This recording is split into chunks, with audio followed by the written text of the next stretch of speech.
Ayah dan bunda sangat bangga aku mendapat undangan dari Tuan Asisten Residen Herbert de Lacroix. Di rumah masih berdatangan undangan dari para pembesar pribumi setempat. Kedua orang tuaku lebih baik tak tahu bagaimana putra kebanggaan ini dipelonco. Setengah mati kutolak desakan mereka untuk menceritakan. Malah aku nyatakan akan segera balik ke Surabaya. Undangan-undangan membuat aku sibuk membalas. Ayahanda tak lagi gusar padaku. Undangan dari Tuan Asisten Residen membuat semua dosaku dengan sendirinya terampuni. Telah kukirimkan telegram lagi ke Wonokromo, mengabarkan hari dan jam kembaliku ke Surabaya mendatang, dan agar dijemput dengan kereta. Ayahanda dan bunda tak dapat dan mungkin juga merasa tak layak menahan keberangkatanku. Persoalan Nyai Ontosoroh tak pernah digugat lagi. Seorang yang telah mendapat undangan dari Tuan Asisten Residen dengan sendirinya memiliki kekebalan, tak mungkin bersalah. Bahkan jabatan tinggi dan penting yang sudah terpampang di ambang pintu kehidupannya. Mereka hanya berpesan agar aku minta diri dari pembesar Eropa itu. Aku segan, tapi berangkat juga. Sekali lagi aku mesti bertemu dengan Sarah dan Miriam de Lacroix. Ternyata di dekat ayahnya mereka tidak agresif, malah tertib dan sopan. Direktur sekolahmu dulu teman sekolahku, kata pembesar itu. Kalau sudah masuk sekolah lagi, sampaikan salam dan hormatku. Kemudian ia bercerita, anak-anaknya ingin pulang ke Nederland. Mereka tak punya ibu barang 10 tahun yang lalu. Kalau mereka pergi tentu ia akan sangat kesepian. Karena itu, sering-sering kirimi aku surat tentang kemajuanmu. Aku akan senang membacanya. Juga berkorespondensilah dengan Sarah dan Miriam. Pesannya, kan sudah sepatutnya ada pertukaran pikiran antara muda-mudi terpelajar. Siapa tahu kelak bisa jadi dasar kehidupan yang lebih baik. Apalagi kalau kalian semua kelak jadi orang penting. Aku berjanji akan melaksanakan.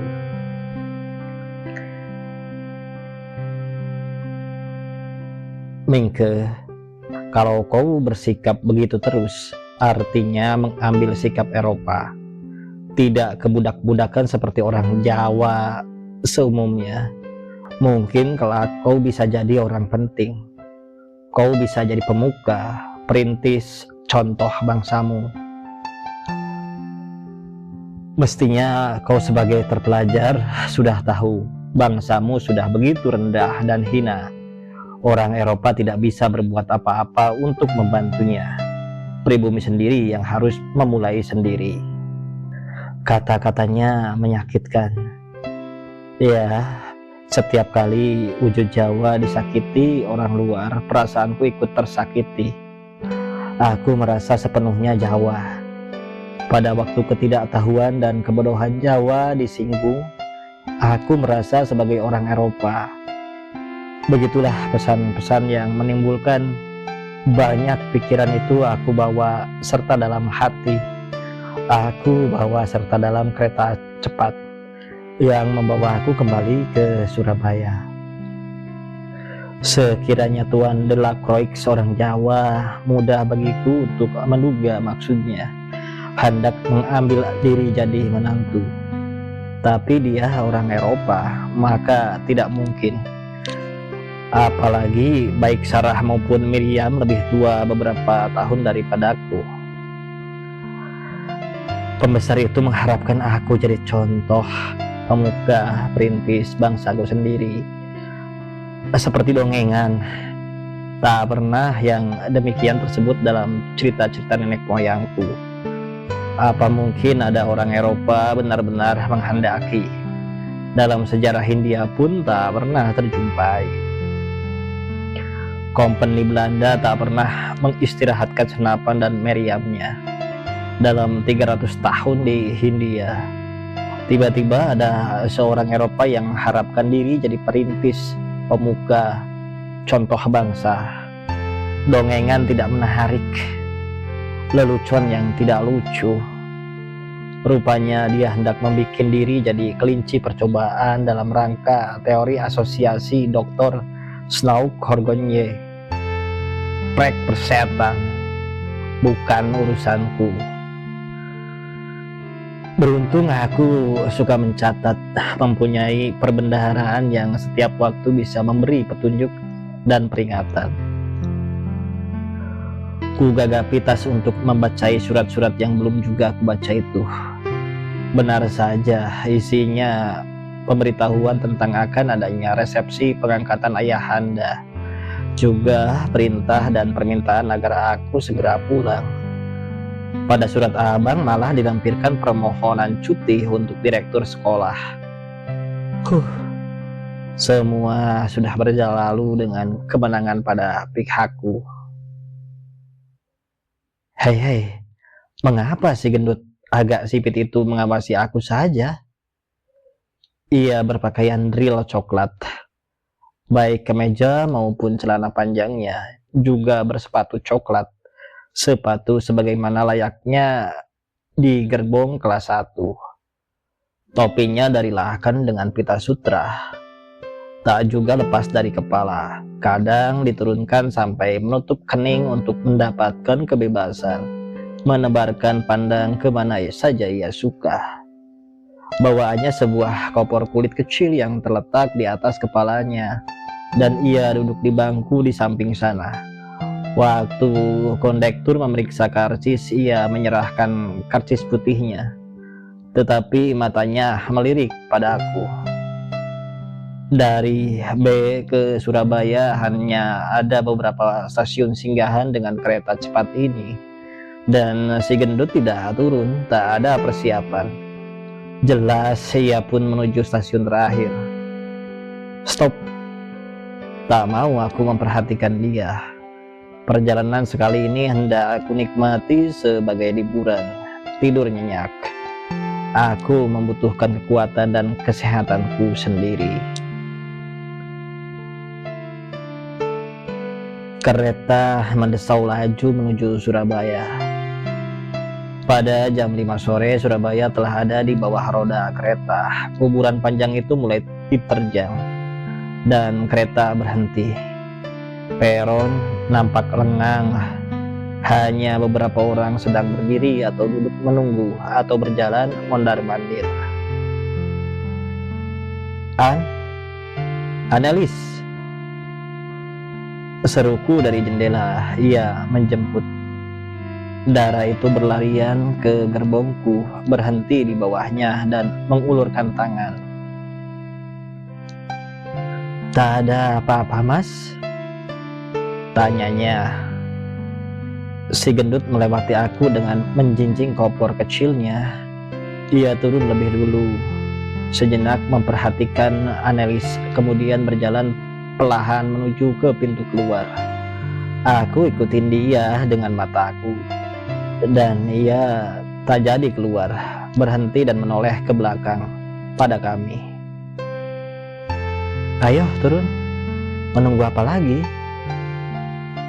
Desak Annelies. Aku turun, kuli itu mengikuti dengan membawa barang. Mari, Darsam sudah lama menunggu. Ternyata si gendut belum juga keluar dari pintu peron sampai kami melewatinya. Kulitnya langsat cerah, mukanya kemerahan. Dalam gerbong maupun sekarang, antara sebentar ia menyeka leher dengan setangan biru. Begitu kami lewati, ia bergerak seakan sengaja hendak membuntuti. Tabik, tuan muda. seru Darsam dari samping Andong. Oleh mama, ia dilarang mengambil aku, Sinyo. Si gendut memperhatikan kami naik Andong. Sekarang benar-benar aku mulai curiga. Siapa dia? Mengapa tak juga pergi dan tetap mengawasi? Dan begitu kami naik, ia tampak buru-buru menyewa dokar. Begitu Andong kami berjalan, dokarnya bergerak mengikuti, jelas punya maksud tertentu. Ia sedang menyeka leher waktu aku menoleh ke dokarnya. Ia tidak memperhatikan kami. Pada kedua kalinya ia sedang mengawasi kami. Hei Darsam, mengapa tak membelok ke kanan? Protesku. Mengapa ke kiri, Darsam? Tanya analis dalam Madura. Ada keperluan sedikit, jawabnya pendek. Andong membelok ke kiri meninggalkan lapangan stasiun, kemudian ke kanan melewati lapangan hijau keresidenan. Mau kemana pula Darsam ini? Ia pun kelihatan bersungguh-sungguh. Mengapa tak juga ke kanan lagi? Protes analis. Hari sudah sore begini. Sabar non, hari belum lagi gelap, lentera sudah dipersiapkan, jangan khawatir. Dan ternyata dokar si gendut memang mengikuti Andong kami. Waktu aku menengok untuk kesekian kalinya, ia sedang menunduk, melindungi muka di balik punggung kusir. Lambatkan sedikit, Darsam, perintahku. Andong mulai memasuki jalanan kelas 3, berjalan lambat. Dokar di belakang juga dilambatkan. Terpaksa jalanan terlalu sempit. Tapi dokarnya bisa membunyikan lonceng kalau minta jalan. Dia tak minta, juga tidak berusaha menyalip. Andong kami mendadak berhenti. Mengapa di sini? Protes analis. Sebentar non, ada sedikit keperluan, jawab Darsam sambil melompat turun dan menuntun kudanya meminggir, mengikat lis pada tiang pagar.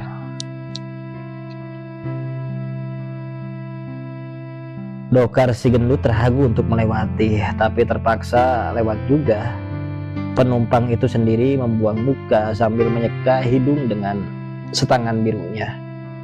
Melihat dari permunculannya, ia bukan Tionghoa, juga bukan peranakan Tionghoa, juga bukan pedagang.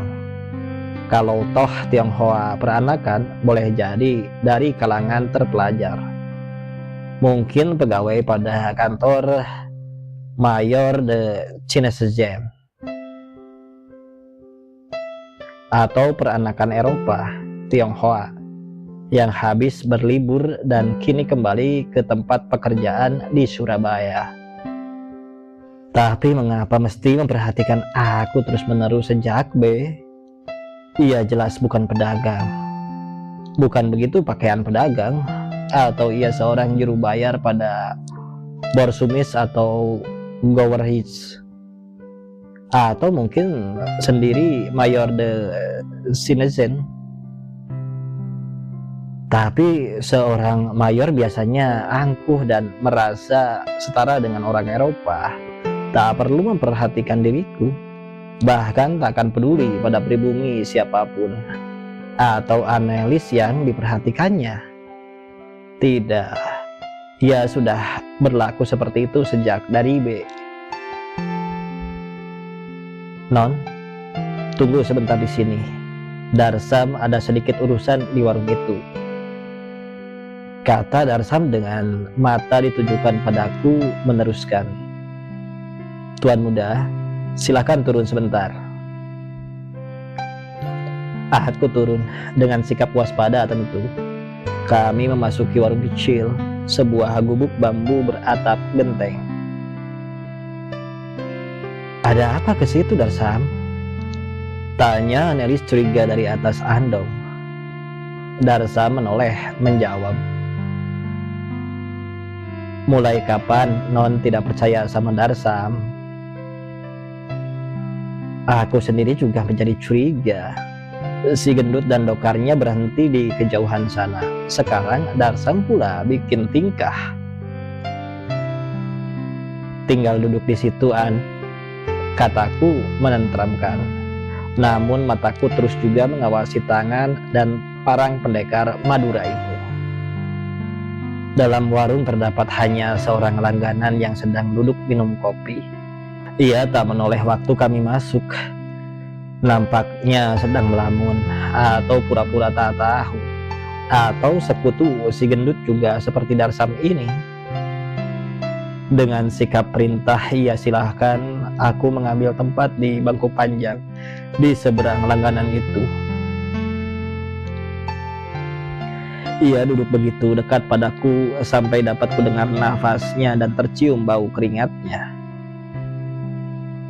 Antarkan teh dan kue ke andong di luar sana, perintah Darsam pada wanita pewarung. Matanya tajam mengawasi perempuan itu sampai ia pergi membawa pesanan itu di atas nampan kayu. Dengan mata liar ia dekatkan kumis baplangnya padaku, berbisik dalam Jawa yang kaku dan berat. Tuan muda, sesuatu telah terjadi di rumah. Hanya aku yang tahu, Noni dan Nyai tidak. Begini, Tuan muda, jangan terkejut. Sementara ini jangan Tuan muda tinggal di Wonokromo, berbahaya. Ada apa, Darsam? Suaranya kini agak tenang. Darsam ini, Tuan muda, hanya setia pada Nyai. Apa yang disayangi Nyai, disayangi Darsam. Apa yang diperintahkan, Darsam lakukan. Tak peduli macam apa perintah itu. Nyai sudah perintahkan Darsam menjaga keselamatan Tuan muda.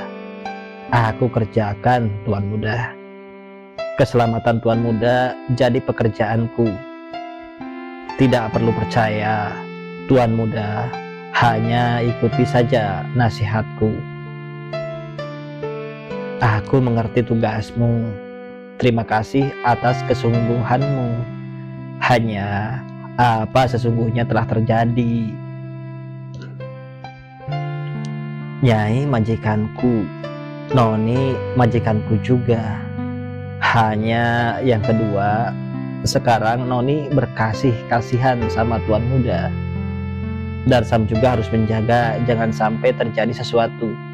Jadi nasihat ini aku sampaikan bukan karena parang. Darsam ini sudah tak bisa menjamin.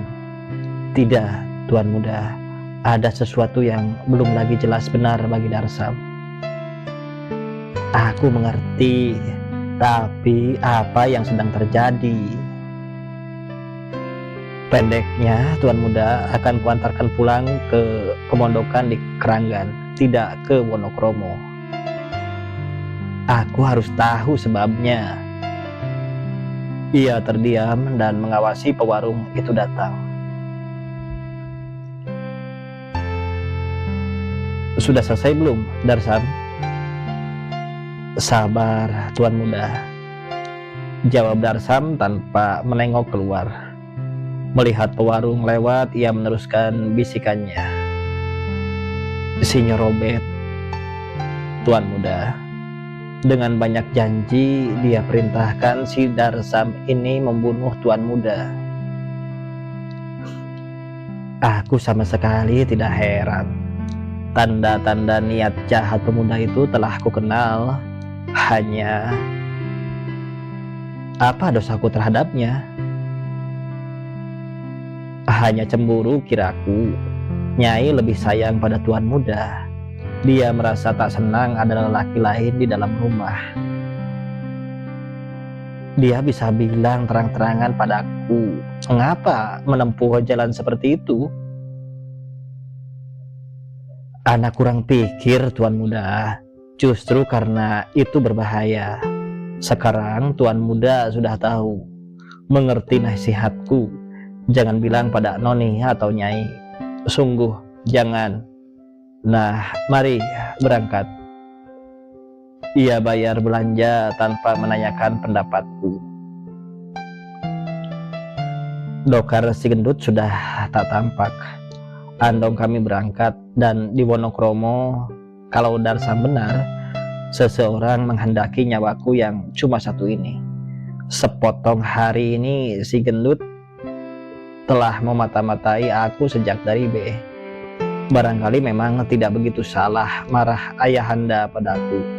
Juga tidak percuma peringatan bunda agar berani menerima segala akibat perbuatan sendiri.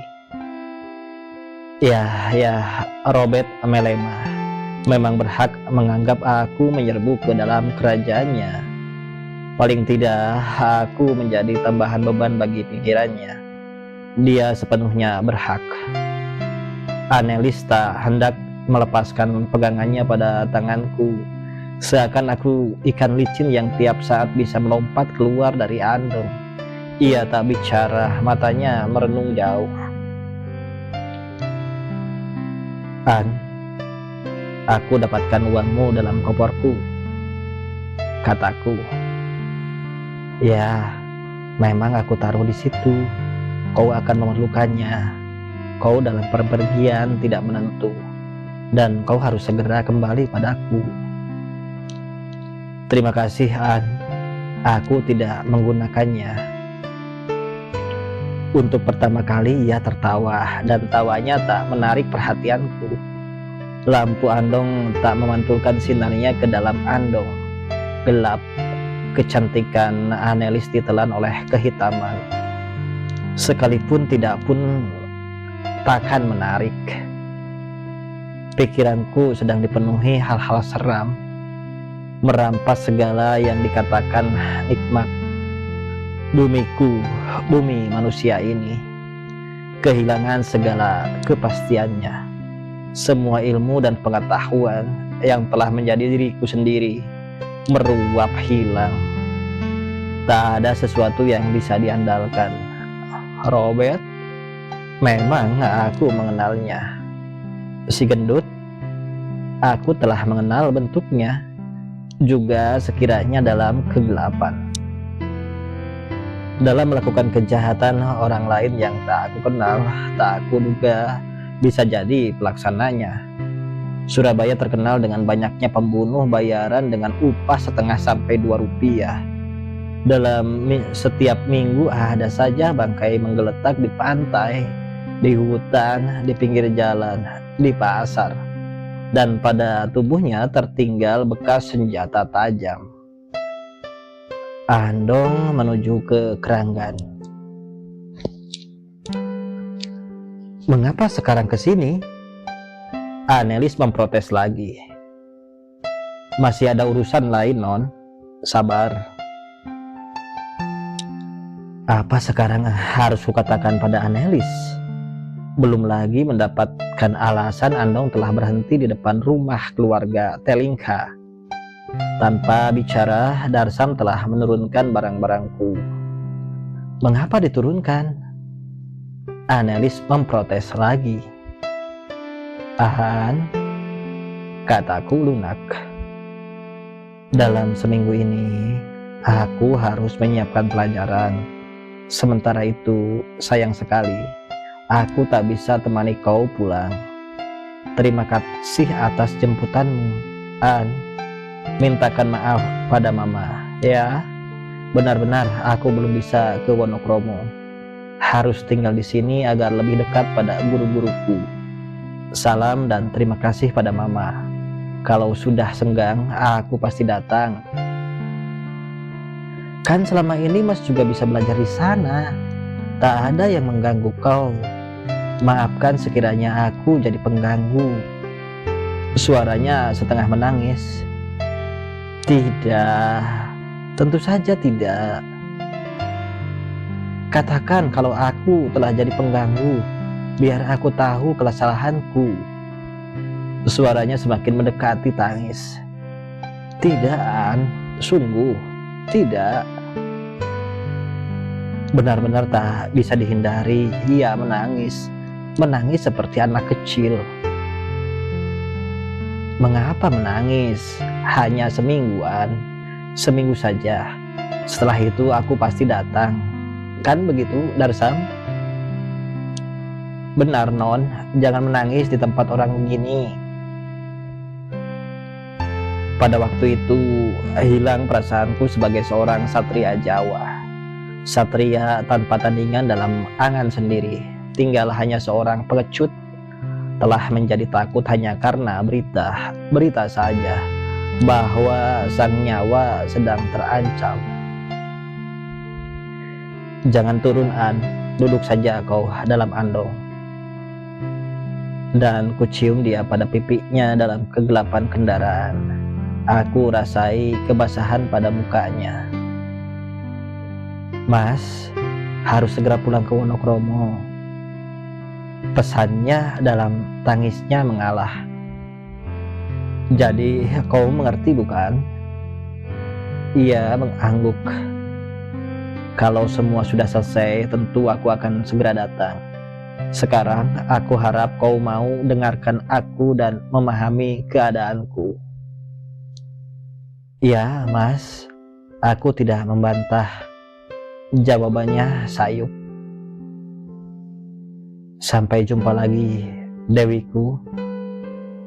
Mas. Aku turun, Darsa masih menunggu di depan pintu. Hari telah malam dan lampu berpancaran di mana-mana.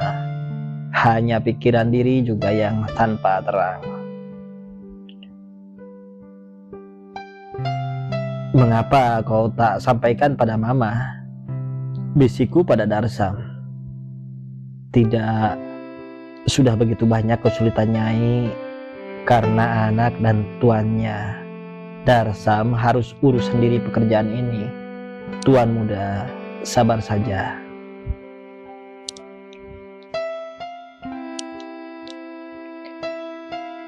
Suami istri Telingka duduk di since menunggu aku keluar dari kamar untuk bercerita. Pasangan yang rukun dan baik itu. Tak tahu aku bagaimana perasaannya terhadapku. Aku tak keluar. Pintu kamar kukunci dari dalam.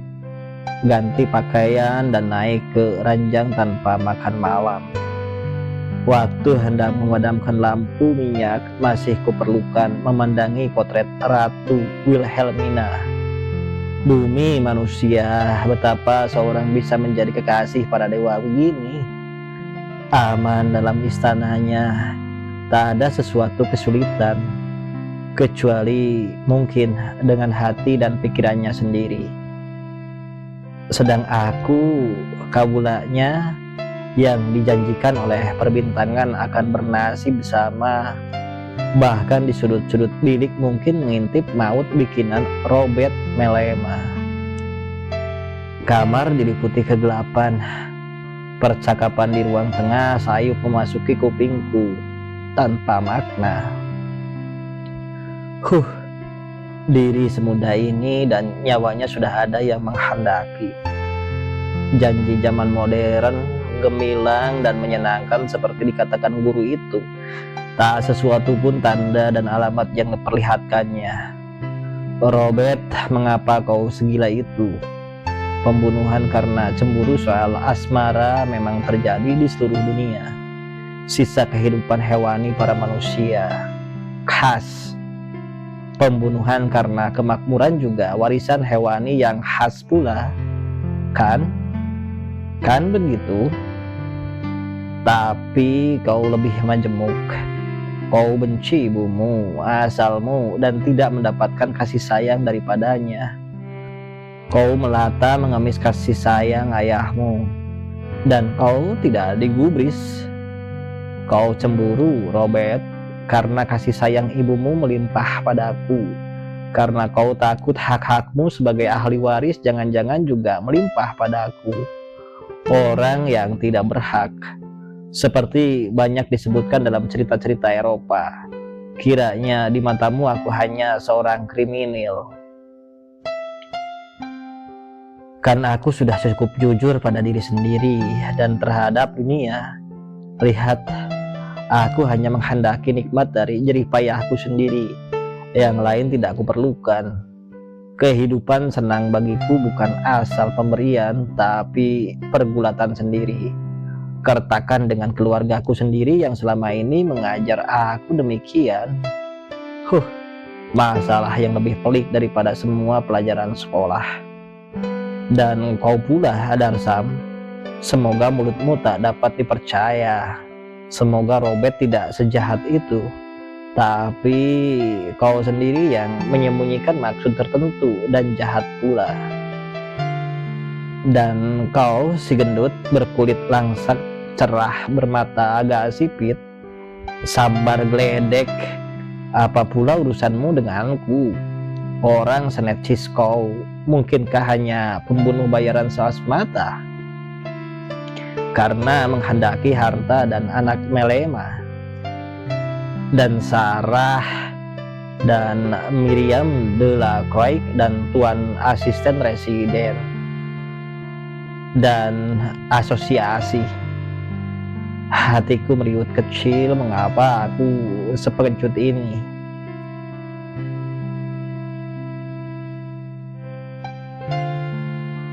Agar ceritaku ini agak urut, biar ku utarakan dulu yang terjadi atas diri Robert sepeninggalanku dari Wonokromo dibawa agen polisi kelas 1 itu ke B. Cerita di bawah ini aku susun berdasarkan kisah dari Annelies, Nyai, Darsam, dan yang lain-lain. Dan begini jadinya. Waktu dokar yang kutumpangi telah hilang di telan kegelapan subuh, Annelies menangis memeluk mama. Tak tahulah aku mengapa ia begitu penangis dan manja seperti bocah. Diam, An, dia akan selamat, kata Nyai. Mengapa mama biarkan dia dibawa? Protes Annelies. Hamba hukum itu, An, dia tak bisa dilawan. Mari ikuti dia, Ma. Tidak perlu, masih terlalu pagi. Lagi pula jelas ia akan dibawa ke B. Mama, Mama. Sayang betul kau padanya. Jangan kau siksa aku begini macam, Ma. Lantas apa harus keperbuat? Tak sesuatu, An. Kita hanya harus menunggu. Jangan turutkan kemauan sendiri. Usahakan, Ma, usahakan. Kau anggap Mingke bonekamu saja, An. Dia bukan boneka. Usahakan. Tentu akan kuusahakan. Sabarlah, masih terlalu pagi. Kau biarkan aku begini, Ma. Kau hendak bunuh aku.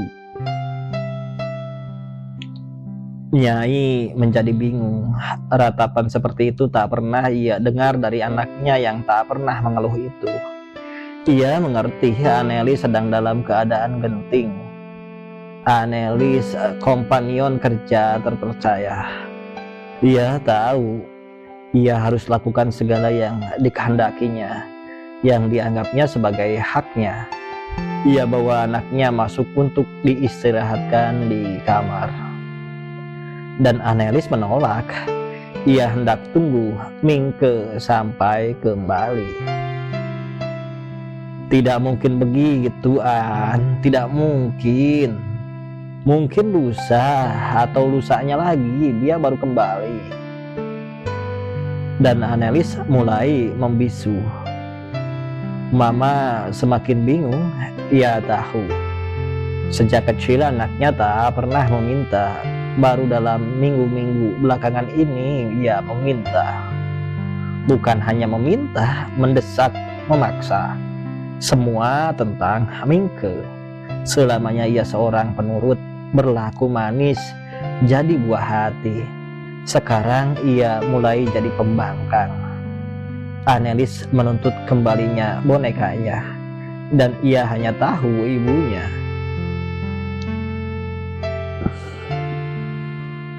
Nyai khawatir kalau anaknya akan jatuh sakit.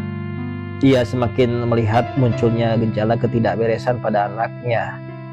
Mungkinkah anak penurut ini juga tak tahan guncangan seperti ayahnya? Dan dengan lambatnya matahari mulai terbit. Darsam datang untuk membuka pintu dan jendela. Ia terkejut melihat tingkah laku noninya. Menghadapi masalah yang tak membutuhkan otot dan parang, ia tidak berdaya. Ya, ini urusan Gubermen, desah Mama. Urusan yang tak bisa diraba atau dilihat.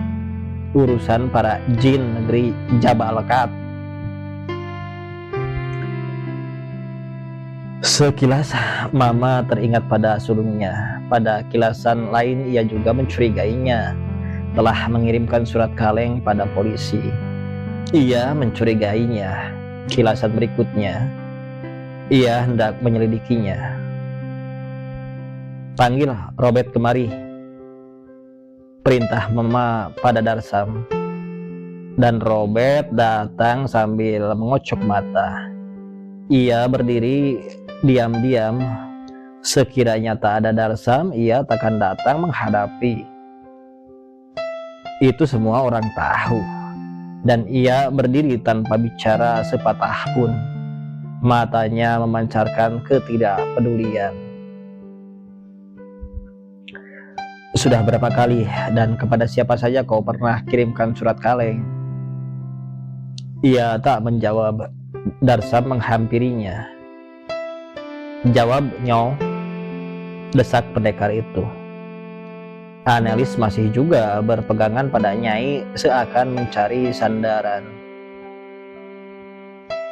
Tak ada urusanku dengan surat kaleng, jawabnya sengit. Mukanya dihadapkan pada Darsam. Apa aku nampak seperti pembikin surat kaleng? Jawab pada Nyai, bukan padaku, dengus Darsam. Tak pernah membikin, apalagi mengirimkan.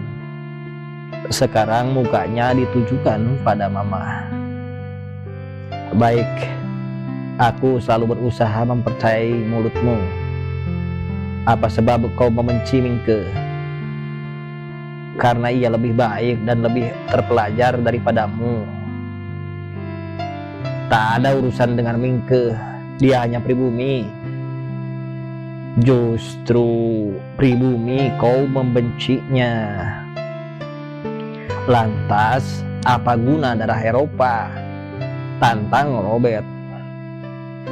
Baik, jadi kau membenci Mingke hanya karena dia pribumi dan kau berdarah Eropa. Baik, memang aku tak mampu mengajar dan mendidik kau. Hanya orang Eropa yang bisa lakukan itu untukmu. Baik, Rob, sekarang aku, ibumu, orang pribumi ini, tahu orang yang berdarah Eropa tentu lebih bijaksana, lebih terpelajar daripada pribumi. Tentu kau mengerti aku. Sekarang aku minta darah pribumi dalam tubuhmu, bukan Eropa dalam dirimu. Pergi ke kantor polisi Surabaya, carikan keterangan tentang Mingke. Darsam takkan mungkin melakukannya. Aku tidak, pekerjaan di sini tidak memungkinkan. Kau pandai Belanda dan bisa baca tulis. Darsam tidak. Aku ingin tahu apa yang bisa kau kerjakan. Naik kuda, biar cepat. Robert tak menjawab. Berangkat, Nyo, perintah Darsam.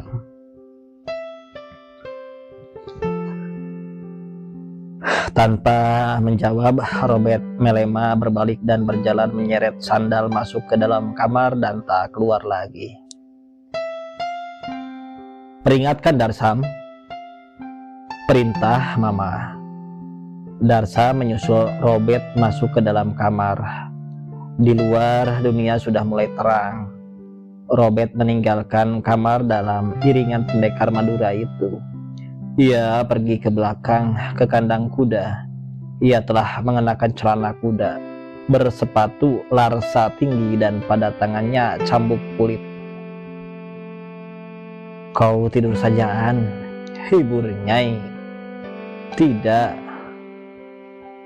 Nyai rasai suhu Anelis mulai naik. Anak itu memang jatuh sakit dan ibunya sangat cemas. "Taruh sofa di kantor, Darsam. Biar aku tunggui sambil bekerja. Jangan lupa selimut. Kemudian kau panggil dokter Martinet." Ia dudukkan anaknya di kursi. "Sabar, An, sabar. Cinta benar kau padanya."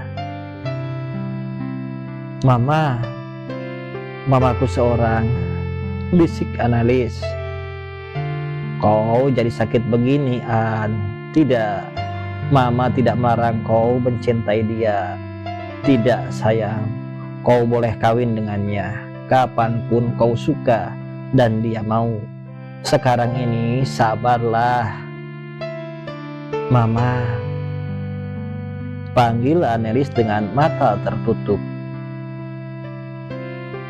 "Mana pipimu, Ma? Sini, Ma, biar aku cium."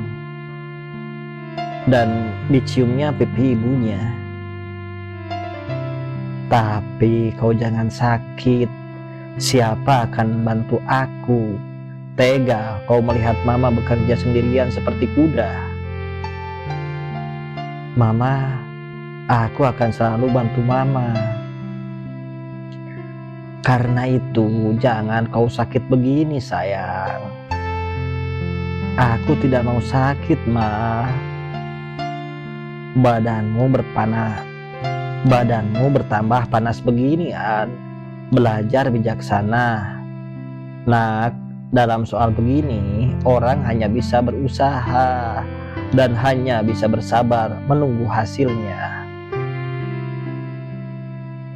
Seorang diri Darsa memindahkan sofa ke dalam kantor. Anelis menolak dipindahkan sebelum melihat Robert pergi dengan kudanya. Dan abangnya belum juga kelihatan. "Susul Robert, Darsam," pekik Mama. Darsam lari ke belakang. 10 menit kemudian, nampak pemuda jangkung ganteng itu memacu kudanya tanpa menengok lagi. Langsung menuju ke jalan besar. Dan 1/4 jam kemudian, Darsam pergi pula mengusiri Bendi menjemput dokter Martinet. Baru Anelis mau dituntun masuk ke dalam kantor dan Nyai mengompresnya dengan cuka bawang merah. "Maafkan, An, aku tak kuat menggendong kau. Tidurlah. Sebentar lagi dokter datang dan Robert akan pulang membawa keterangan." Nyai pergi ke pojokan kantor, membuka kran, mencuci muka dan bersisir. Dari bawah selimutnya, Anelis bertanya berbisik, "Suka kau padanya, Ma?" "Tentu, An, anak baik," jawab Nyai sambil masih bersisir. "Bagaimana Mama takkan suka kalau kau sendiri sudah suka? Orang tua tentu bangga punya anak seperti dia. Dan wanita siapa takkan bangga jadi istrinya nanti? Istri Syah. Mama pun bangga punya menantu dia." Mamaku sendiri." Karena itu tak perlu kau khawatirkan sesuatu. Suka dia padaku, Ma. Pemuda siapa takkan tergila padamu? Totok, Indo, pribumi, semua. Mama mengerti, An. Takkan ada gadis secantik kau. Sudah, tidur. Jangan pikirkan apa-apa, tutup matamu. Sudah sejak tadi gadis itu menutup matanya, bertanya, Kalau orang tuanya melarang, "Ma, bagaimana?"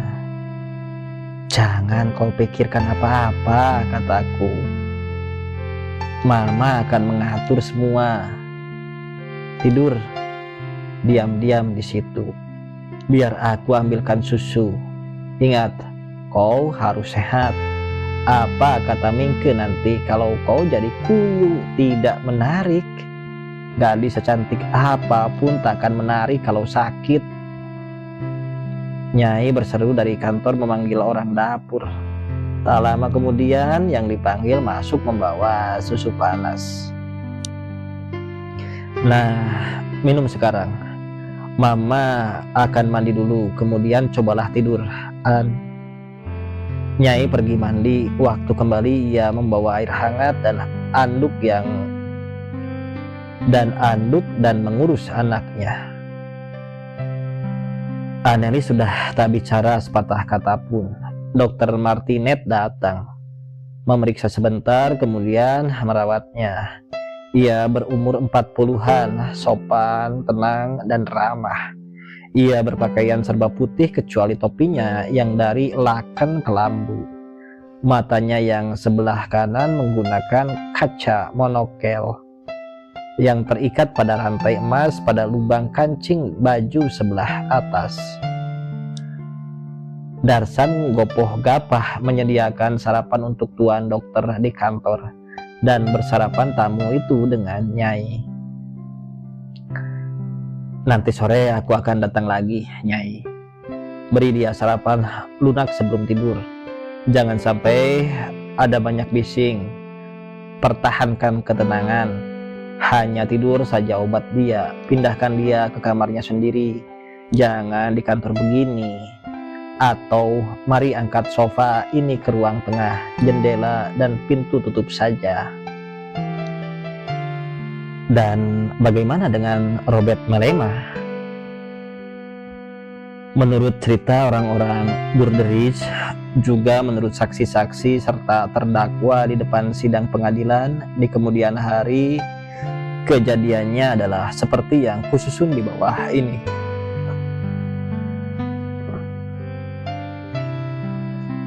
Setelah meninggalkan kandang, ia memacu kudanya ke jalan besar, kemudian berbelok kanan ke arah Surabaya.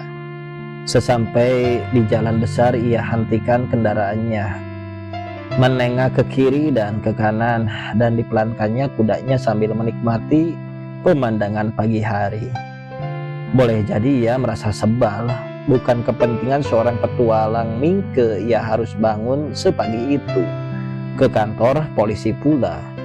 Buat apa? Biar saja Mingke lenyap buat selamanya.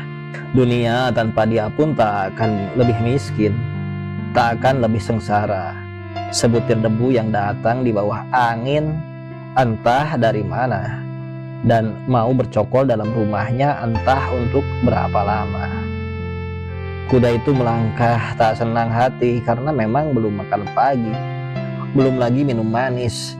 Robert juga belum sarapan dan sekarang sudah harus berangkat kerja. Pagi itu lebih dari hanya sejuk. Gerobak-gerobak yang mengangkuti tong minyak bumi dari Wonokromo belum juga muncul seperti biasanya dalam iringan panjang seakan tiadakan putus-putusnya. Hanya para pedagang dari desa sudah mulai berbaris memikul hasil buminya ke pasar-pasar Surabaya. Dan kuda itu sudah dalam langkahnya yang lambat barang 50 meter. Pikirannya melayang kemana-mana. Dari balik pagar hidup, sebelah kanannya terdengar seseorang menyapa. "Tabik sinyal bel." Ia hentikan kuda, meninjau melalui puncak-puncak pagar. Ke sebaliknya, dilihatnya seorang Tionghoa dalam piyama serba lorek sedang tersenyum manis padanya. Rambutnya begitu jarang sehingga kuncirnya pun begitu tipis. Waktu tersenyum pipinya terangkat naik, matanya semakin sipit, kumisnya pun tipis, panjang, jatuh tak berdaya di samping menyamping mulut. Jenggotnya sangat tipis pula, dan pada stotol tahi lalat bagian jenggot itu merimbun dan agak lebih hitam.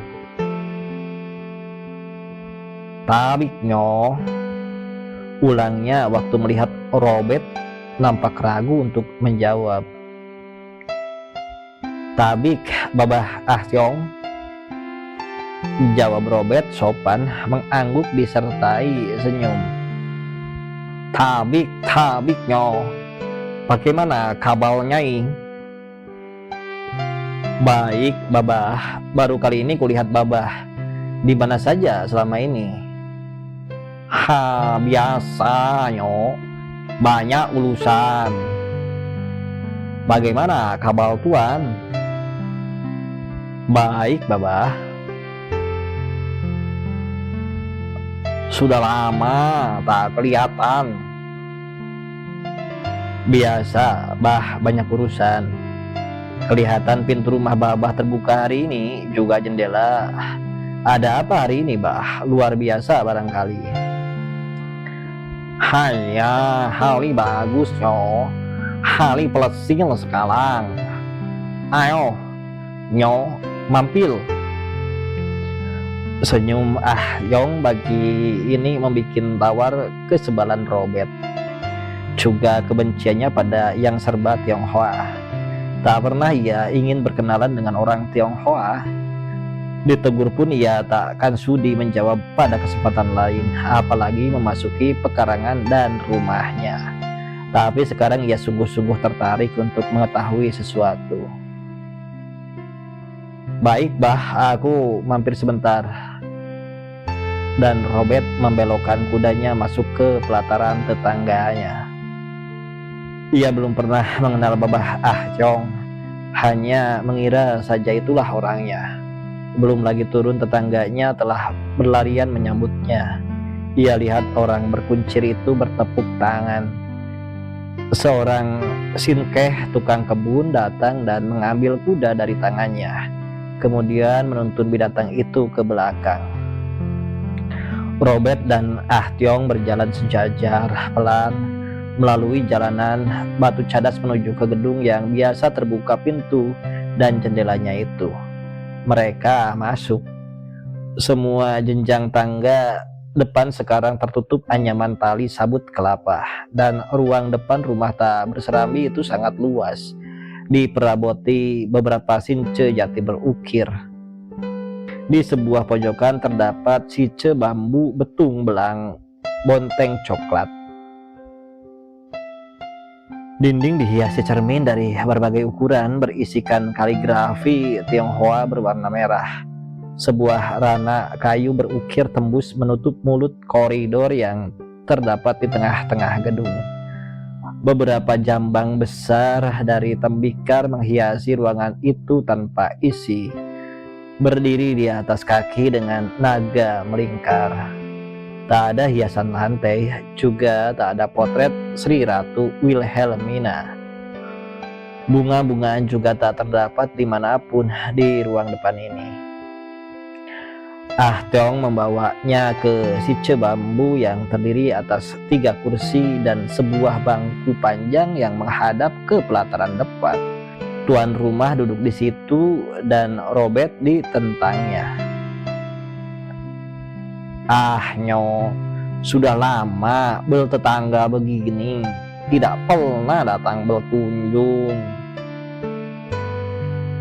Bagaimana mungkin kalau pintu dan jendela terus-menerus tertutup?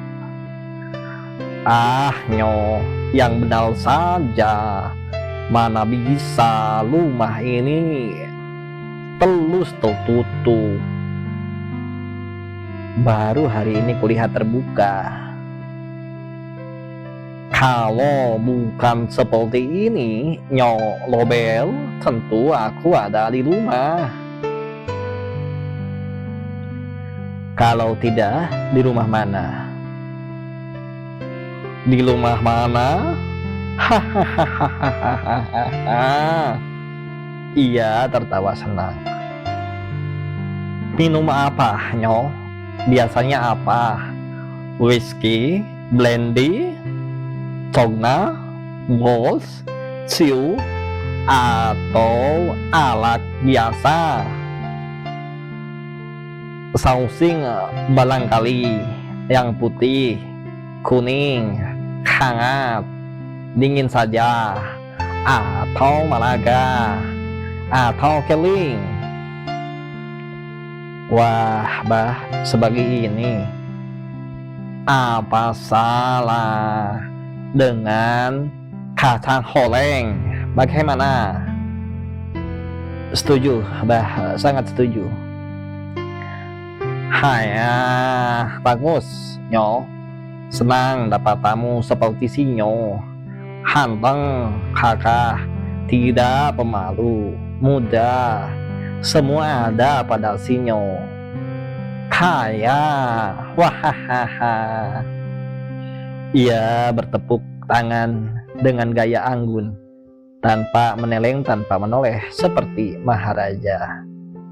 Dari bagian belakang Rana muncul seorang gadis Tionghoa bergaun panjang tanpa lengan. Samping bagian bawah gaun berbelah tinggi menampakkan sebagian dari tungkainya. Rambutnya dikelabang dua. Robert membelalak melihat gadis berkulit pualam itu.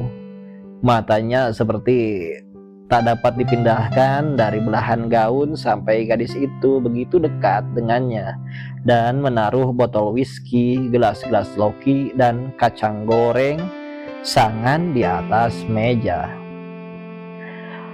Tiong bicara cepat dalam Tionghoa pada perempuan itu, yang kemudian segera berdiri tegak di hadapan Robert.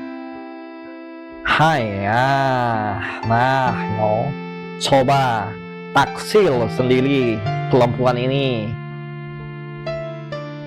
Dan Robert malu tersipu. Ia tak dapat bicara.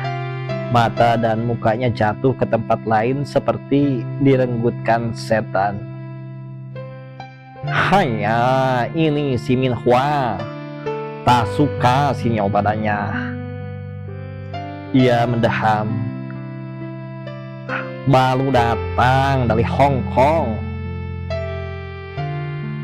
Min Hua membungkuk, meletakkan talam ke atas meja dan duduk di kursi dekat Robert. Sayang sekali, Nyo. Min Hua tak bisa Melayu, Belanda tidak, Jawa pun tidak, hanya Tionghoa saja. Apa boleh buat? Si Nyo diam saja. Mengapa? Dia sudah ada di samping si Nyo. Hai. Si Nyo jangan pula tidak berpengalaman begitu. Hayolah. Ayo, Nyo. Masa mesti malu sama Babah? Min Hua menyodorkan gelas whisky pada bibir Robert yang menerimanya tanpa kemantapan. Dan Tiong sengaja tersenyum manis memberanikan. Min Hua tertawa genit melengking dengan kepala didongakkan, otot muka pada tertarik. Mulut terbuka dan gigi mutiaranya dengan satu gingsul berparade dalam mulutnya. Kemudian perempuan itu bicara keras dan cepat memberi komentar tanpa koma, tanpa titik. Dan Robert tidak mengerti. Malah semakin kehilangan kemantapan waktu perempuan itu mendekatkan kursi padanya. Melihat Robert menjadi pucat dan gelas di tangannya hampir jatuh, Min Hua mendorong sloki itu pada bibir pemuda jangkung itu, dan Robert meneguknya tanpa ragu. Tiba-tiba ia terbatuk-batuk. Ia tak pernah minum minuman keras. Whisky menyemburi Tiong dan Min Hua. Mereka tak marah, tertawa-tawa senang. Hai. Satu sloki lagi, Nyo. Tuan rumah menyarankan. Min Hua menuangkan whisky lagi dan sekali lagi menyuruh tamu muda itu minum. Pemuda itu menolak dan menyeka mulut dengan setangan. Ia semakin malu. Masa ya, si Nyo pula belum pernah minum whisky. dan meledeknya. Tidak suka whisky, tidak suka minhwa. Ia lambaikan tangan dan perempuan itu pergi, menghilang ke balik kerana berukir tembus. Ia bertepuk tangan lagi. Sekarang muncul gadis Tionghoa lain, berbaju dan bercelana panjang sutra bersulam aneka gambar dan warna. Ia berjalan bergeol-geol mendekati sicu bambu, membawa talam bambu berisi penganan dan meletakkan di atas meja. Di atas talam yang ditinggalkan minhwa. Ia membungkuk pada Robert dan tersenyum memikat. Sebagaimana halnya dengan perempuan pertama, ia juga bergincu. Belum lagi selesai menata penganan, minhwa sudah datang lagi membawa air bening dalam gelas di atas talam kaca, meletakkannya di hadapan Robert, kemudian duduk di tempatnya yang tadi. Haya, wah wah wah, nyo, sekalang dua, mana lebih menarik? Ayo, haya, jangan malu-malu. Yang ini siap. Di depan rumah beberapa kereta mulai berdatangan. Tamu-tamu pada langsung masuk ke dalam. Sebagian berpakaian Tionghoa, sebagian lagi biama. Semua lelaki dan berkuncir. Tanpa mengindahkan tuan rumah ada atau tidak, mereka langsung duduk dan mulai ramai bercericau, berdahak dan membuka permainan judi.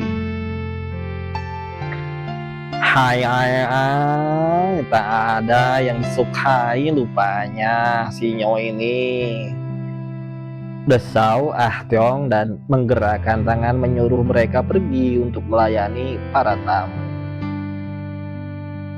Juga sisnya si Nyo tak suka.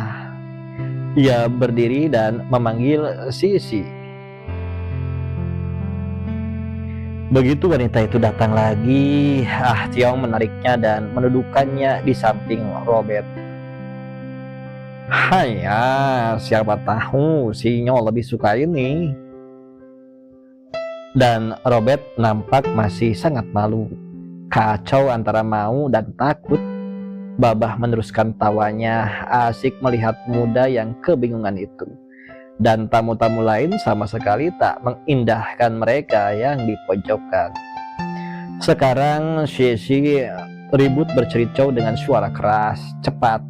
Kemudian mulai merayunya, memperbaiki letak kemeja dan sabuk, menjentik-jentik gombak kemeja. Babah mengawasi dan terus juga tertawa. Robert makin meriut. Kemudian dua orang Tionghoa itu bicara ribut, dan Robert tetap tak mengerti barang sepatah.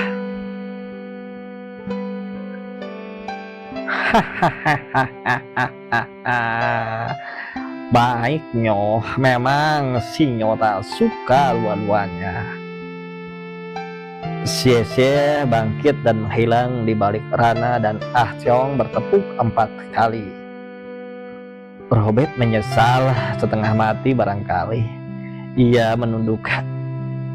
Dari balik rana muncul seorang wanita Jepang dalam kimono berbunga-bunga besar. Wajahnya kemerahan. Ia melangkah pendek-pendek dan cepat. Mukanya bundar dan bibirnya bergincu dan selalu tersenyum.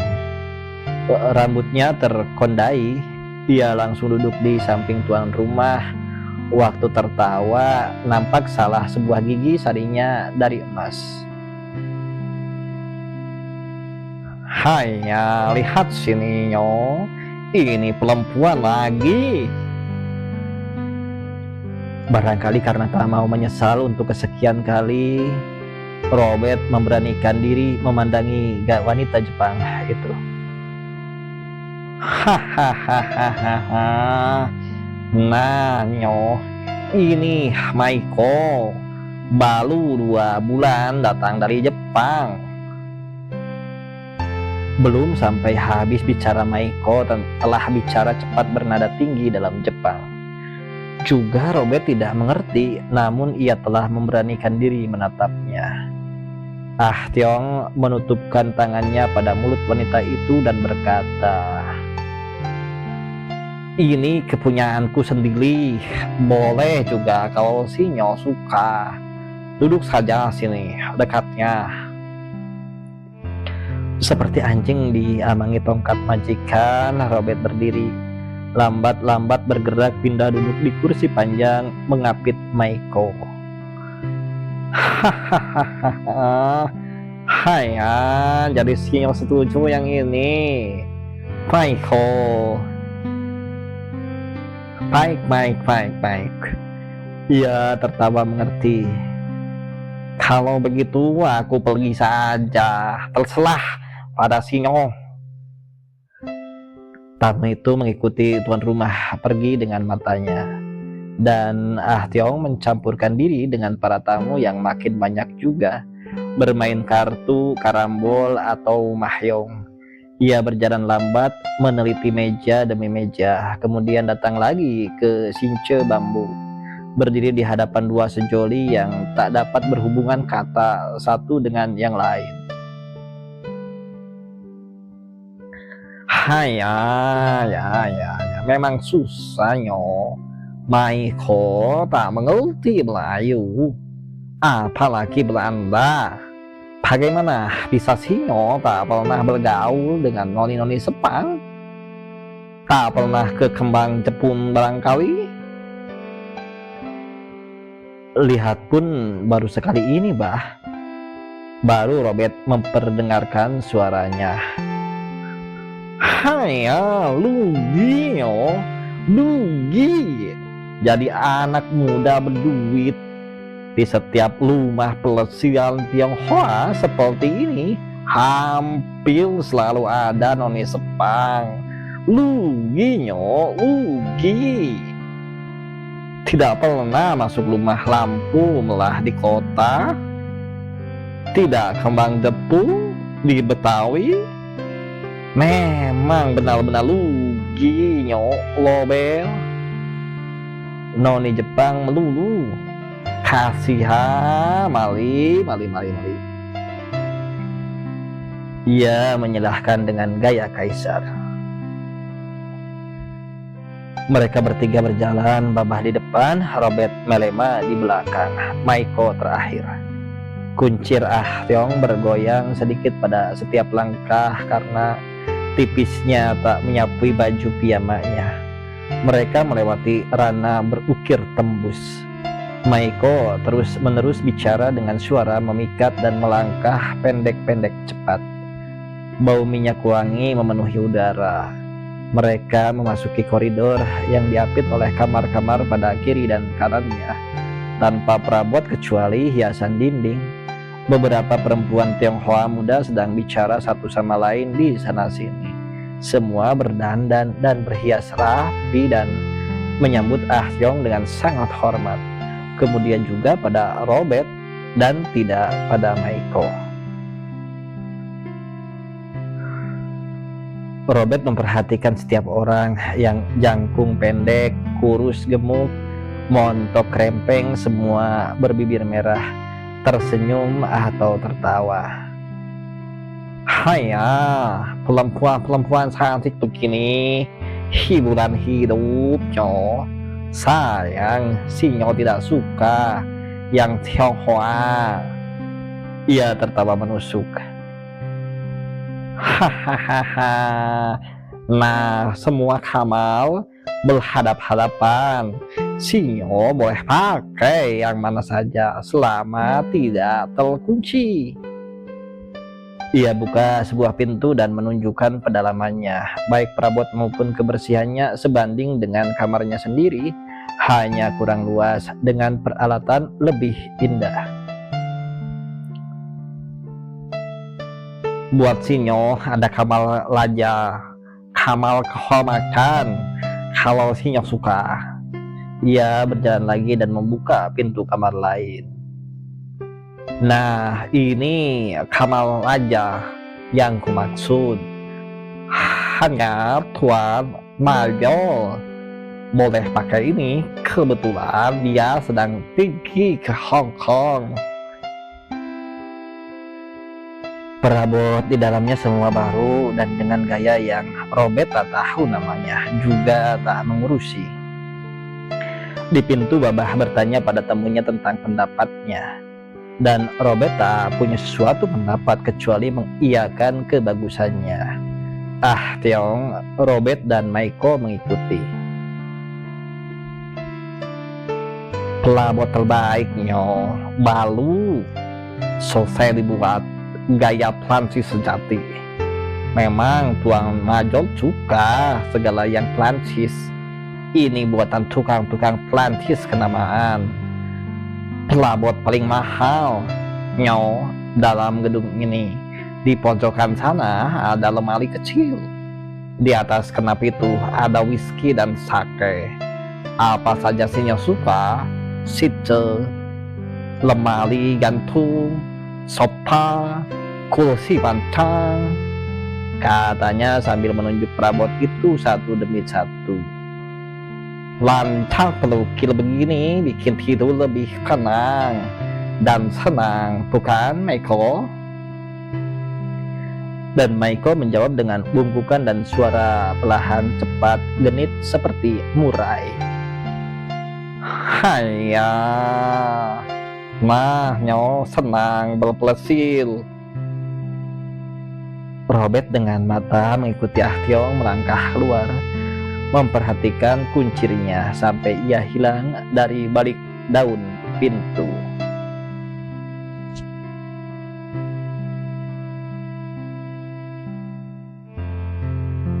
Juga karena mengutamakan urutan waktu, aku susun bagian ini dari bahan yang kudapat dari pengadilan di kemudian hari.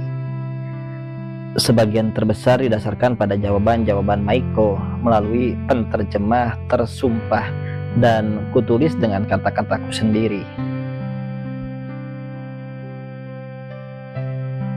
Aku datang dan berasal dari Nagoya, Jepang, ke Hong Kong sebagai pelacur.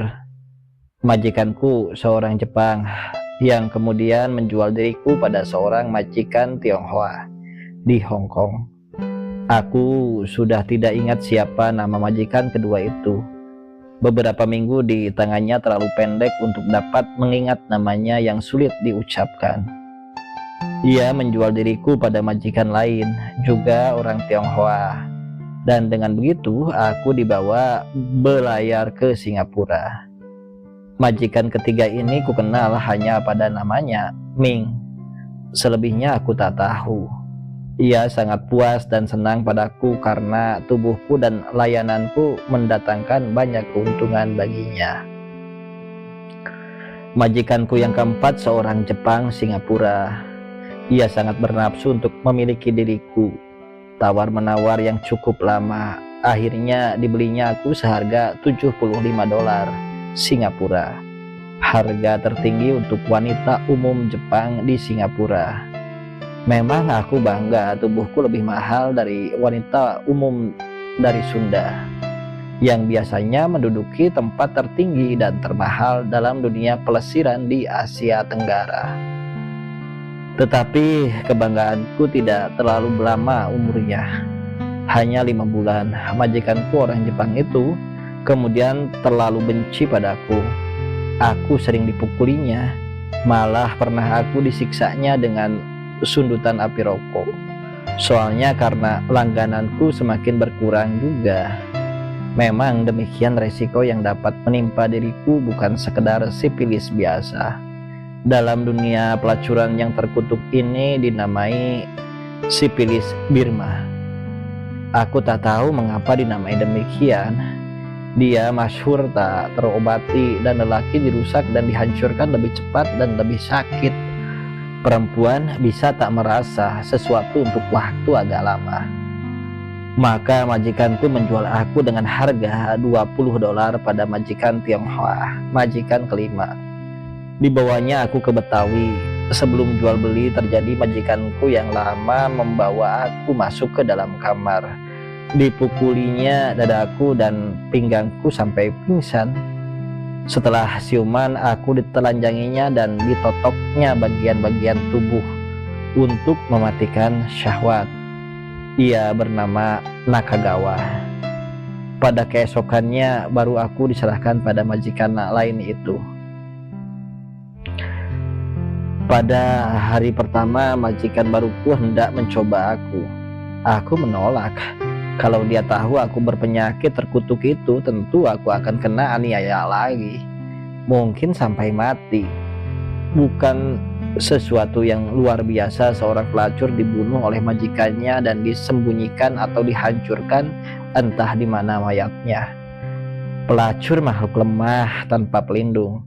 Lagi pula aku tahu gejala kelemahan sudah mulai menyerang syahwatku. Padanya aku minta disewakan Shinsei penotok. 3 kali Shinsei memperbaiki tubuhku dan syahwatku mulai pulih.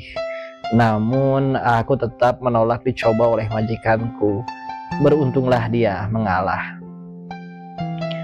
Baru saja 3 bulan dan majikanku tahu juga aku punya penyakit.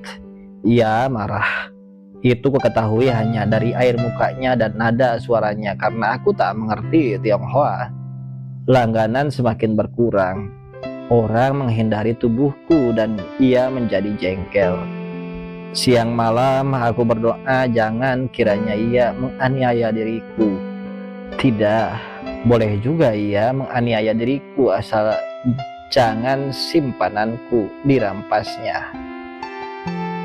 Tahun mendatang aku harap aku bisa pulang kembali ke Jepang dan kawin dengan Nakatani yang menunggu aku pulang membawa modal. Majikanku tak menganiaya aku, juga tidak merampas tabunganku. Waktu aku pindah tangan pada Babah Ah Tiong dengan harga senilai dengan 10 dolar Singapura, ia beri aku persen setengah gulden dan kata-kata ini diucapkan dalam Jepang yang patah-patah. Sebenarnya aku suka mengambil kau jadi gundik. Aku sangat menyesal mendengar ucapan itu. Jadi gundik lebih ringan daripada jadi pelacur dan dapat hidup agak wajar, lebih bebas daripada jadi istri seorang pemuda Jepang yang mengharapkan modal dari calon bininya. Apa boleh buat, penyakit terkutuk ini telah mendekam dalam diriku. Babah Ah Tiong sangat bernafsu padaku. Aku sudah berusaha menyangkalnya, takut pada datangnya bencana baru. Kalau sekali ini terbongkar lagi, harga badanku mungkin akan hanya tinggal senilai 5 dolar dan jadilah aku sampah di jalanan di negeri orang. Jadi aku minta disewakan seorang Shinsei ahli penotok. Shinsei itu menjamin aku bisa sembuh dengan totok selama sebulan dengan 10 totokan pada menjelang malam. Babah berkeberatan dengan waktu yang selama itu dan upahnya yang mahal pula. Aku hanya mendapat totokan sekali, totokan percobaan. Sebelum berangkat ke Surabaya, tak ada alasan lain padaku untuk menyangkal majikanku. Aku dipergunakannya untuk dirinya sendiri semata sampai aku ditempatkan di rumah pelesirannya di Wonokromo dan mendapat kamar terbaik. Bila berada di rumah pelesirannya, hampir selalu ia tinggal di kamarku, tidak di kamar lain, yang 14 banyaknya. Babah nampaknya tak tertulari penyakitku, maka aku merasa tenang dan senang. Memang ada sejenis lelaki yang kalis dari penyakit dunia pelesiran. Boleh jadi memang karena totokan yang sekali itu penyakitku kehilangan keganasannya. Maka tidak menular, siapa tahu. Dan harga tubuhku boleh jadi akan naik lagi. Ya, siapa tahu. Kalau Babah menggundik diriku, aku akan bersyukur dan akan mengabdi padanya sebaik-baik seorang gundik.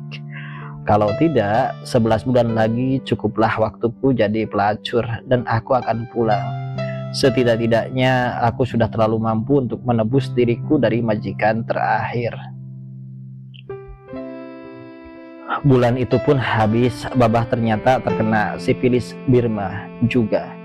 Ia tak tahu, tak kenal penyakit aneh itu. Ia tak langsung menuduh aku karena ada banyak wanita lain dalam kehidupan pelesirannya.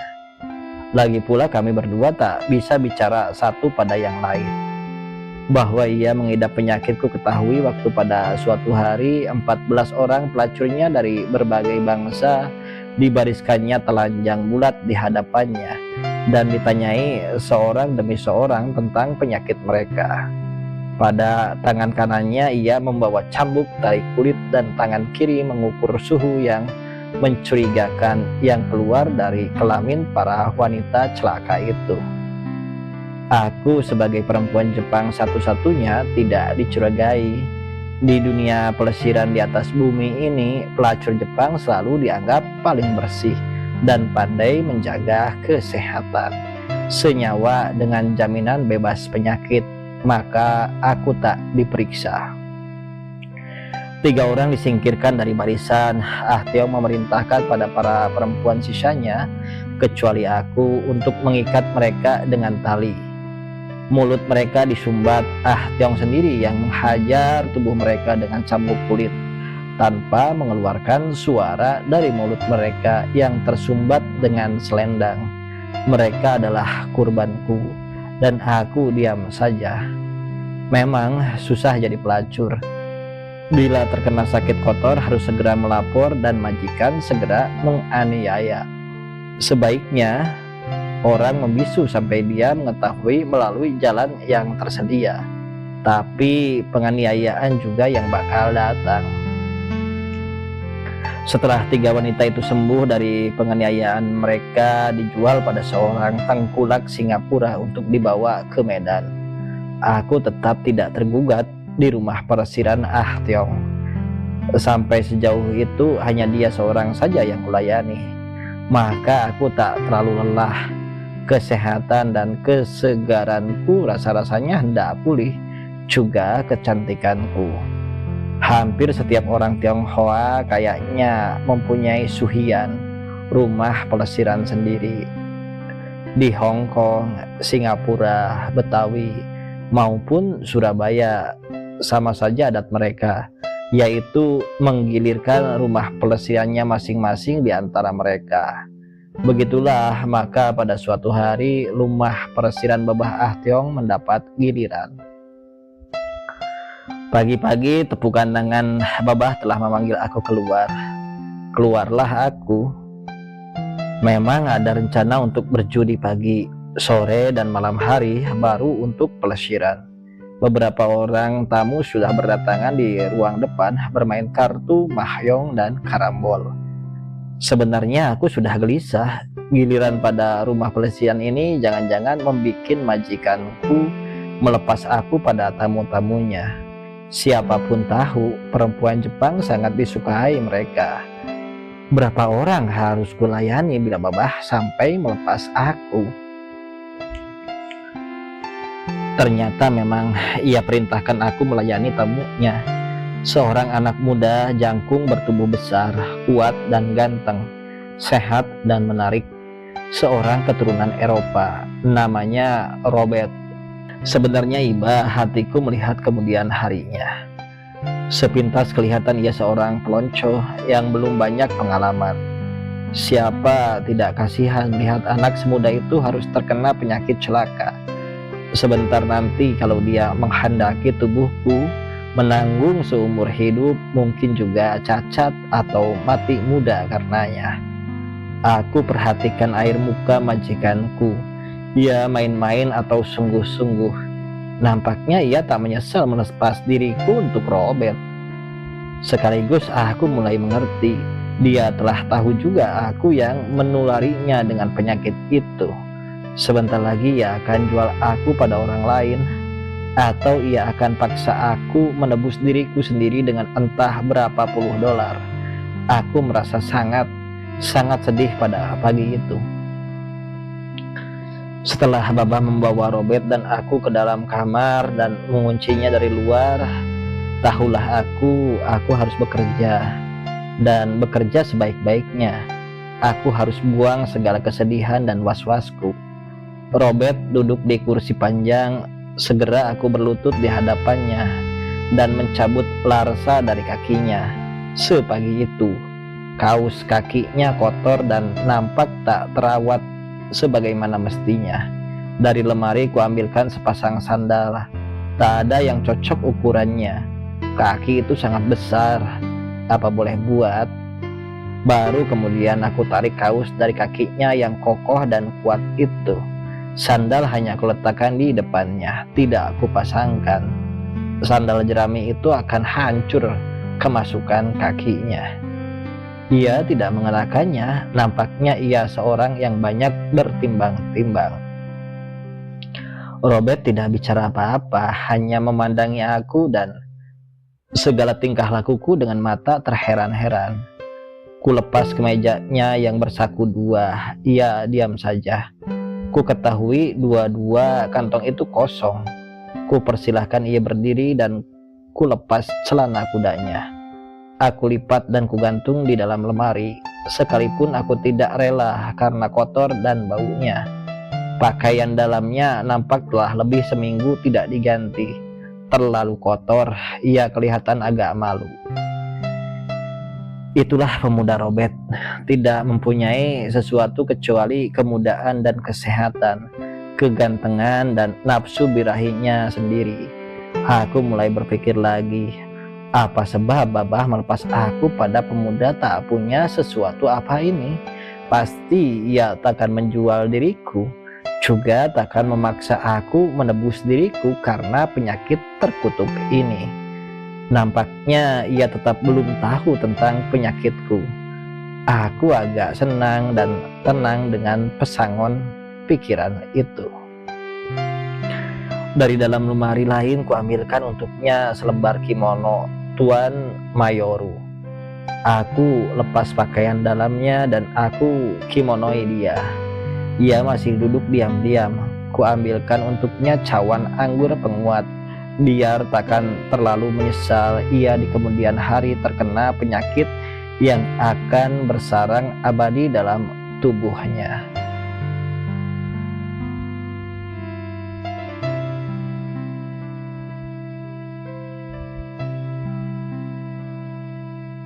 Biar ia mendapat kenang-kenangan indah dari penderitaan tanpa batas kelak, suatu keindahan dan kenikmatan yang telah jadi haknya.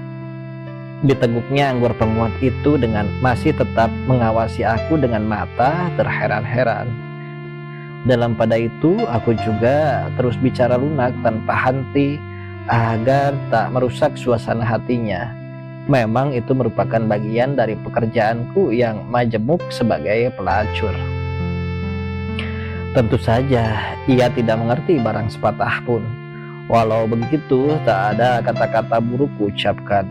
Dan lelaki mana tidak suka mendengarkan perempuan Jepang bicara dan mengucapkan kata-katanya, dan melihat cara dan gaya jalannya, dan menikmati pelayanan di dalam dan di luar kamar. Jam 8:30 pagi kami naik ke atas ranjang. Robert menolak makan siang. Tubuhnya sangat kuat. Tubuhnya yang bermandi keringat membuat ia seperti terbuat dari tembaga tuangan. Tak pernah ia melepaskan aku. Tingkahnya gelisah dari seorang pemuda yang belum banyak pengalaman. Kalau bukan karena anggur penguat itu, ia telah melepas darah dan takkan mampu turun sendiri. Biarlah, sebentar lagi tubuhnya yang hebat itu akan rusak binasa. Segala yang ada padanya akan musnah. Kemudaan, kegantengan, kekuatan. Karunia yang tidak datang pada setiap orang itu. Karena itu aku totok ia pada bagian-bagian tubuhnya sebagaimana pernah dilakukan oleh Shinsei Tionghoa atas diriku. Ia tak tahu maksudku, namun manda saja seperti bocah kecil dungu, dan aku lakukan ini dalam pelukannya yang perkasa. Pada jam 4 sore ia baru lepaskan aku dan turun dari ranjang. Aku pun turun dan menyeka badannya yang bermandi keringat dengan anduk basah beberapa kali dengan air mawar. 5 lembar anduk, ia telah kehabisan tenaga, lenyap kekuatan dan kegagahannya, seperti selembar pakaian tua menggelumpruk di kursi.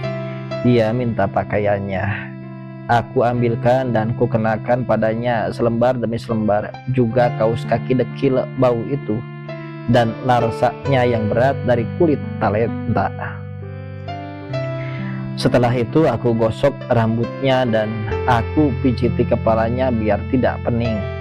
Aku sisiri sampai rapi, baru kemudian aku sendiri berpakaian setelah lebih dahulu menggosok tubuh dengan anduk basah pula.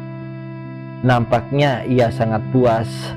Ia masih menyempatkan diri menyambar lenganku dan memangku aku dan bicara dengan suara dalam dan lambat. Aku tak mengerti artinya, namun senang mendengar kedalaman suaranya. Dan aku meronta menolak, khawatir nafsunya akan bangkit kembali. Aku sendiri belum lagi sarapan ataupun makan siang. Aku pun akan rusak bila melayaninya. Mungkin ia sendiri pun kosong perutnya. Ia sudah begitu pucat seperti baru bangun sakit. Tak sampai hati melihatnya. Kuambilkan lagi anggur penguat untuknya biar mukanya agak berdarah. Kemudian ia kuantarkan keluar dari kamar. Ia ragu dan berhenti di tengah-tengah pintu. Tiba-tiba ia balik lagi masuk ke dalam, memeluk dan mencium bernafsu. Dengan hormat dan sopan, ia kudorong keluar dan pintu terkunci dari dalam. Aku sangat lelah.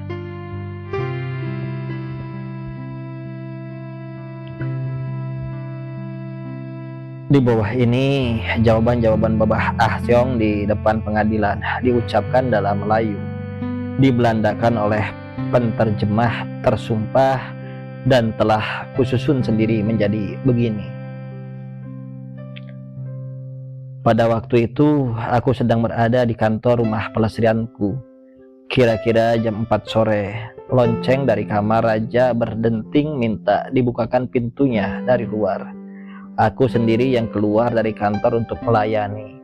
Sinyo Lobel sesungguhnya tamuku yang istimewa. Aneh sekali kalau ditanyakan mengapa. Dia anak tetanggaku sendiri dan sudah menjadi adat kami untuk selalu bertetangga baik. Apalagi Sinyo Lobel pada suatu kali akan jadi tetanggaku sepenuhnya, bukan hanya sekedar anak tetangga. Dia keluar, mukanya pucat. Segala yang menarik padanya sudah lebur, hampir-hampir tak mampu mengangkat kepala sendiri. Nampak benar dia seorang pemuda yang tak kenal batas, seorang yang kelak akan menyerahkan seluruh jiwa dan raganya pada sang nafsu. Biar begitu ia kelihatan puas. Itu nampak jelas dari bibirnya yang berbunga senyum rela. Tentu saja aku senang melihat itu. Nyo, tegurku, kita bertetangga baik mulai hari ini dan untuk seterusnya, bukan? Mendadak ia pandangi aku dengan mata membelalak curiga. Ia meriut kecut. Orang berpengalaman seperti aku tentu tahu itu. Ia menjadi sadar harus mengeluarkan banyak uang untuk menebus kesenangannya sebentar tadi. Biar aku tanda tangani bonnya, katanya ragu. Hanya, Nyo, kita bertetangga baik. Si Nyo tak perlu keluarkan apa-apa. Jangan khawatir. Siapa tahu kelak kita bisa jadi angkor. Pendeknya, setiap saat boleh datang kemari. Boleh pakai kamar mana saja selama tidak terkunci, tanpa batas waktu, siang atau malam. Boleh pilih orang mana saja. Kalau pintu dan jendela depan terkunci, Sinyo masuk saja dari pintu belakang. Tukang kebun dan penjaga nanti kubilangi. Keraguannya hilang. Kontan ia menjawab. Terima kasih banyak, Babah. Tidak sangka Babah sebaik ini. Hanya memang sudah lama Sinyo mestinya datang. Baru sekarang. Tentu aku akan kembali lagi. Hanya, tentu saja. Sebagai tetangga baik, tentu tak mungkin aku menolak kedatangannya. Apalagi ia seorang muda yang sedang pada puncak pertumbuhan. Jadi bukan saja harus kucadangkan pikiran untuk memberinya kesempatan untuk melepaskan birahi, juga terpaksa menyerahkan Maiko untuknya sampai ia merasa puas dan bosan. Ia minta diri untuk pulang. Hari sudah sore, katanya, dan aku tak menghalang-halanginya. Sebelum pergi, aku bawa ia ke kantorku. Sampai di sini matanya menjadi liar melihat wanita-wanita lain. Ia sudah berubah, bukan lagi pemuda pemalu sepagi. Aku pura-pura tak lihat kalau aku layani bisa rusak semua aturan. Maka aku panggil seorang wanita pemangkas dan kuperintahkan memangkasnya sesuai contoh yang kuberikan. Sinyo tak menolak dipangkas. Ia dipangkas dengan gaya Spanyol bersibak tengah. Rambutnya diberi minyak rambut khusus yang termahal. Setelah itu ia kusuruh minum arak khusus pula, simpanan pribadi. Dengan begini, Sinyo kelihatan segar lagi, kataku. Bukan itu saja, aku berikan padanya seringgit tulen putih seperti matahari tanpa cacat. Ia menerimanya dengan malu, mengangguk berterima kasih tanpa bunyi. Hanya, Babah memang tetangga paling baik. Kuantarkan ia keluar melalui para tamu yang semakin banyak juga. Beberapa orang di antara mereka menahan kami untuk meminta Maiko. Sinyo memberengut dan aku tolak mereka semua. Aku iringkan ia keluar pelataran. Waktu kudanya telah memasuki jalan raya dan membelok ke kiri, baru aku masuk lagi dan terus pergi mendapatkan Maiko. Setelah itu, tak tahu aku apa yang kemudian terjadi dengan Sinyo.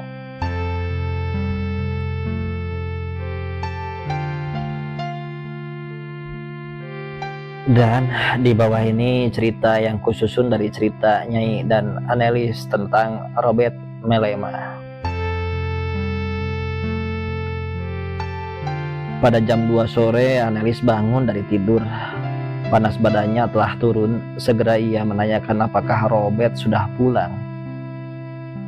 Belum, An. Tak tahulah aku kemana saja ia pergi. Nyai sudah demikian jengkel dan marah pada sulungnya.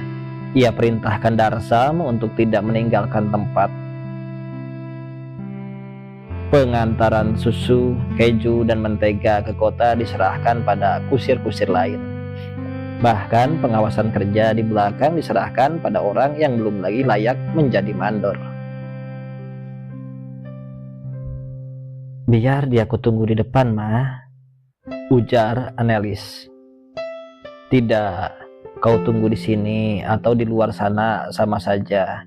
Di ruang depan sana lebih baik, sambil menemani Mama. Nyai memapah Anelis dan mereka duduk berjajar di kursi. Dan Robert belum juga datang. Bunyi pendule itu mengganggu suasana menunggu. Antara sebentar Nyai meninjau pelataran, dan Robert belum juga datang. Bunyi pendule itu mengganggu suasana menunggu. Antara sebentar Nyai meninjau pelataran, dan sulung itu belum juga muncul. Bagaimana bisa jadi, An? Kau baru beberapa hari bertemu sudah jatuh tergila-gila begini. Semestinya dia yang tergila-gila padamu. Anelis tak menjawab. Nampaknya ia tersinggung. Aku ambilkan makan ya. Tak usah, Ma. Tapi Nyai pergi juga ke belakang mengambil 2 piring nasi ramas, sendok garpu, dan minum. Nyai makan sambil menyuapi Anelis dengan paksa. Kalau malas mengunyah, telan saja perintahnya. Dan Annelies benar-benar tidak mengunyah, hanya menelan, dan Robert belum juga datang. 2 kali Nyai memanggil Darsam untuk melayani langganan, dan Annelies duduk diam-diam dengan memandang jauh-jauh sekali. 2 jam lagi telah lewat. Nah, anak gila itu datang juga, sebut Nyai. Baru Annelies memusatkan pandang ke jalan raya. Darsam, seru Nyai dari tempatnya. Waktu yang dipanggil datang, ia meneruskan. Kunci pintu kantor. Kau berdiri di sini. Ia menunjuk pada pintu yang menghubungkan kantor dengan ruang depan. Robert mengendarai kudanya, tenang tak tergesa. Ia berhenti pada tangga rumah, melepas kuda tanpa mengikatkan dan naik, berdiri di hadapan Nyai dan Annelies. Nyai mengernyit melihat sulungnya telah berpangkas dan bersibak tengah. Ia lihat muka dan badan Robert tidak berkeringat juga tidak berdebu. Cambuk kuda tak ada di tangannya. Juga ia tak mengenakan topi. Entah di mana semua itu ketinggalan. Sibak rambut itu, bisik Nyai. Kepucatan itu. Ia tutup mukanya dengan tangan. Lihat An, lihat macam abangmu. Seperti itu juga papamu waktu pulang dari pengembaraannya. Dan sudah jadi begitu. Bau minyak wangi itu sama juga. Kalau dia bicara, mungkin bau araknya juga sama dengan 5 tahun lewat itu. Dan Nyai tak menegur Robert.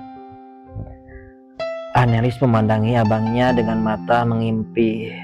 Darsam berdiri diam-diam, melihat tak ada seorang pun memulai pendekar Madura itu mendehem. Dan seperti mendapat perintah, Robert mengangkat pandang pada Darsam, kemudian dipindahkan pandang itu pada ibunya. Polisi tak tahu menahu kemana Mingke dibawa. Mereka tak mengenal nama itu. Nyai berdiri dan meradang, mukanya merah padam, telunjuknya menuding sulungnya, mendesau. Penipu! Aku sudah berkeliling kemana-mana mencari keterangan. Sudah, tak perlu bicara. Bau mulutmu, bau minyak wangi itu, sibak rambut itu sama dengan papamu 5 tahun yang lalu, dan seterusnya. Lihat baik-baik An, begitulah permulaan papamu tak kenal mata angin lagi. Menyingkir pergi kau. Penipu, tak ada anakku seorang penipu. Di depan pintu penghubung kantor Darsam mendehem lagi. Jangan lupakan hari ini An. Begitu macamnya papamu dulu datang, dan harus kuanggap lenyap dari kehidupanku. Begitu juga abangmu pada hari ini. Dia sedang mengikuti jejak Tuan. Biar. Annelies tak menanggapi. Karena itu An, kau harus kuat. Kalau tidak, orang akan sangat mudah jadi permainan, dan terus dipermainkan oleh orang-orang semacam dia itu. Berhenti kau menangis. Apa kau juga mau ikut abangmu dan ayahmu? Mama, aku ikut kau Mama. Karena itu, jangan manja, kuatkan hatimu. Annelies terdiam melihat Nyai sudah sampai pada puncak kekecewaannya. Kuda di depan rumah itu meringkik. Robert keluar lagi dari kamarnya dalam pakaian lain, necis dan gagah. Ia berjalan cepat meninggalkan rumah tanpa mengindahkan ibu, adik, dan Darsam. Juga kuda ditinggalkannya lepas. Sejak hari itu, sulung itu hampir-hampir tak pernah lagi menginjakkan kaki di rumah keluarga.